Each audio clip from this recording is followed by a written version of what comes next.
দিনটা ছিল ষষ্ঠীর দিন। আমি রেডি হয়ে চলে গেছিলাম সঙ্গীতাদের বাড়ি, আর এখানে ও এখনও রেডি হচ্ছে।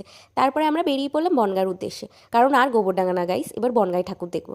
সবাই বলছে বনগাঁর এবার ঠাকুর ভালো হয়নি সেরকম, আগের বার খুব ভালো হয়েছে। আর যেতে যেতেই দুটো ঠাকুর দেখে নিলাম। এই ঠাকুরটা দেখেছো কি চকচক করছে না? এটা সোনার না, কিন্তু দেখতে ওরকমই লাগছে। বাইরে থেকে ঠিক প্যান্ডেলটা এতই সুন্দর লাগছে। সেরকম ভিড়ও একটা দেখছি না, কারণ আমরা একটু রাত করেই বেরিয়েছিলাম।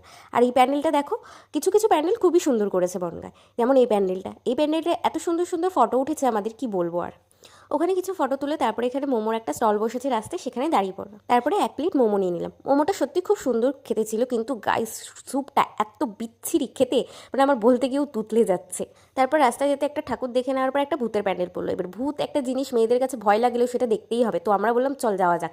তারপরে দেখো একে কিন্তু ভালোই মানিয়েছে ভূত হিসাবে। আর সামনে এই যে গাছে ঝুলেছিল, আমি তো একে দেখে ভয় পাইনি, বাট সঙ্গীতাকে এমন ভয় দিয়েছিল তো চিল্লিয়ে একাকার কি অবস্থা। আর ওপরে দেখো একে আমি দেখতেই পাইনি, কিন্তু পরে দেখে হ্যাঁ ভূত ভূত ভাইব লাগছিল। ভূতের প্যান্ডেল দেখে বেরিয়ে আসার পরে আরেকটা প্যান্ডেল আমরা ঢুকলাম। আর এটা দেখো খুব কালারফুল প্যান্ডেল, এটা খুব সুন্দর লাগছে, আর ফটোও খুব সুন্দর সুন্দর এসছে এখানে। তারপর আমরা চলে আসলাম এই প্যান্ডেলটা। এখানে পুরো চারি সাইডে মেলা বসেছে।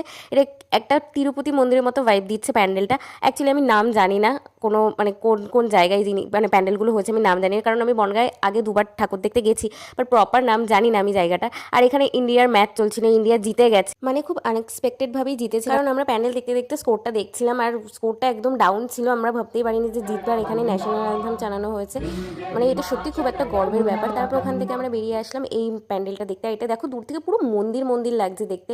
এখানেও চারি সাইডে মেলা বসেছে, ভেতরটা ঠিক এরকম শিবলিঙ্গ রেখেছে।